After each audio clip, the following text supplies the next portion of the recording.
Assalamualaikum warahmatullahi wabarakatuh. Alhamdulillah wassalatu wassalamu ala rasulillah. Ketika kita semua ditanya apakah kita memiliki masalah, tentu jawabannya pasti. Setiap manusia memiliki masalah.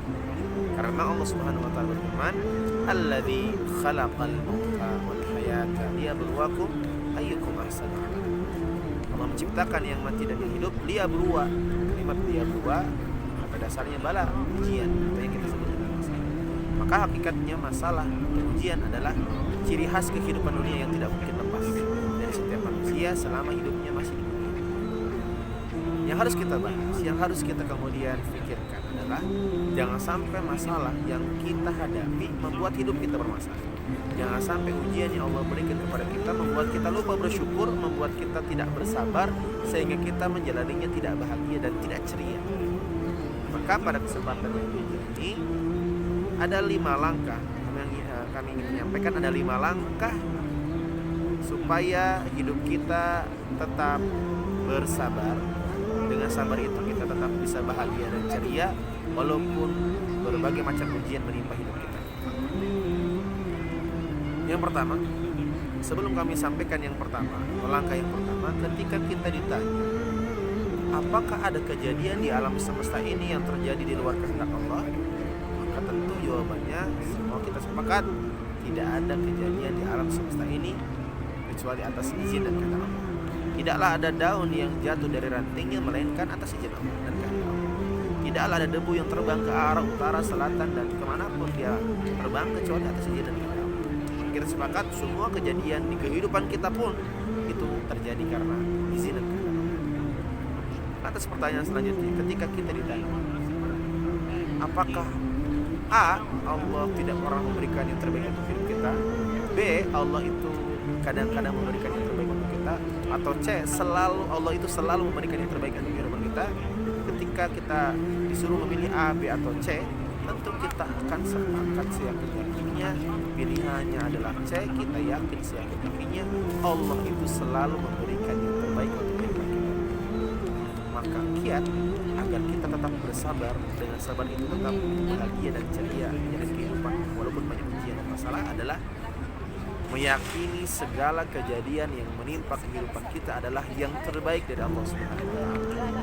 Allah firman kepada kita di tengah surat Al-Baqarah, di tengah ayat surat Al-Baqarah ayat 216, wa asa an takrahu syai'an wa huwa khairul lakum wa asa an tuhibbu syai'an wa huwa syarrul lakum wallahu ya'lamu wa antum la ta'lamun. Kata Allah, bisa jadi apa yang kalian anggap buruk ternyata baik untuk kalian, dan bisa jadi apa yang kalian anggap baik justru itu buruk untuk kalian, dan Allah yang mengetahui kalian tidak tahu.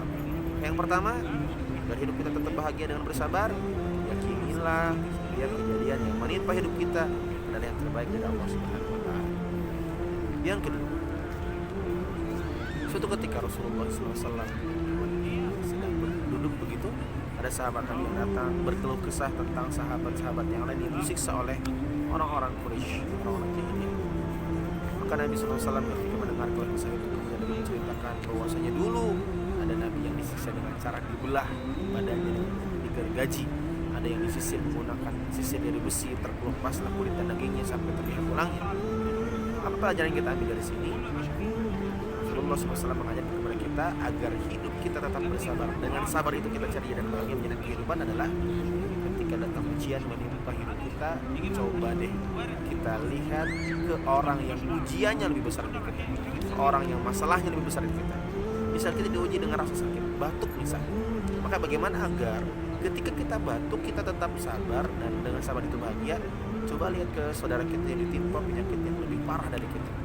Dengan cara itu kita bisa bersabar dan kita tetap bisa menjalani kehidupan yang bahagia dan ceria. Itu bersyukur kepada Allah. Langkah yang ketiga, ketika kita ditanya kapan kita bisa merasakan khusyuknya ibadah, kapan kita merasakan kualitas kita dalam berdoa, ternyata kita sepakat jawabannya salah satunya ketika kita ditimpa banyak masalah. Cara yang ketiga agar hidup kita tetap bersabar apapun masalahnya, apapun ujian dalam kehidupan kita, maka yang ujian atau masalah yang menimpa kita itu adalah cara Allah supaya kita bisa menikmati ibadah kita, supaya kita kembali kepada Allah dengan merengek dan berdoa. Dan Allah suka ketika melihat hamba merengek meminta kepada Allah Subhanahu wa taala. Yang keempat, agar hidup kita sabar untuk masalah dan ujiannya, dan sabar itu bahagia dan ceria adalah Rasulullah SAW bersabda, tidaklah ada duri yang menusuk jari jemari orang beriman kaki orang beriman kecuali kafarah. Ketika kita semua ditanya apakah kita punya dosa, tentu jawabannya banyak. Dan ternyata masalah dan ujian yang Allah timpakan kepada kita adalah salah satu cara supaya kita bersih dari dosa-dosa kita, dengan syarat setiap ujian kita hadapi dengan sabar. Yang kelima, yang terakhir, bagaimana caranya agar kita bisa sabar terhadap setiap ujian dan masalah yang menimpa kita, dengan sabar itu tetap bahagia dan ceria. Selalulah diingat balasan sabar adalah surga. Bahkan Allah Subhanahu wa taala menceritakan dalam firman-Nya, di surga disambut oleh malaikat ketika hendak masuk surga dengan kalimat udkhulul jannata bima sabartum, silakan masuk surga karena dulu kalian telah bersabar. Maka 5 langkah ini marilah kita jalani sehingga kita bisa menjalani kehidupan kita dengan bersabar. Apapun ujian dan masalahnya, kita tetap bisa bahagia dan ceria dengan kesabaran yang Allah berikan kepada kita. Wasilahnya salah satu lewat 5 langkah ini. Yang pertama, yakini semua kejadian itu baik dari Allah. Yang kedua, lihat ke masalah dan ujian itu satu masalah yang kita hadapi. Yang kelima, yang ketiga, yakinilah ternyata ujian dan masalah yang menimpa hidup kita adalah cara Allah supaya kita kembali kepada Allah, merasakan nikmatnya ibadah dan berdoa. Yang keempat, ternyata masalah dan ujian yang Allah timpakan kepada kita adalah cara Allah menghapus dosa-dosa kita. Yang kelima, bayangkan indahnya surga dalam setiap masalah dan ujian sehingga kita bisa bersabar dan bahagia dan ceria. Wallahu a'lam bishawab. Semoga yang sedikit bermanfaat dari depan Masjid Nabawi ba'da Isya. Semoga kita bisa senantiasa menebarkan manfaat dan semoga kita senantiasa dilindungi oleh Allah Subhanahu wa taala. Bila taufiq wal hidayah. Assalamualaikum warahmatullahi wabarakatuh.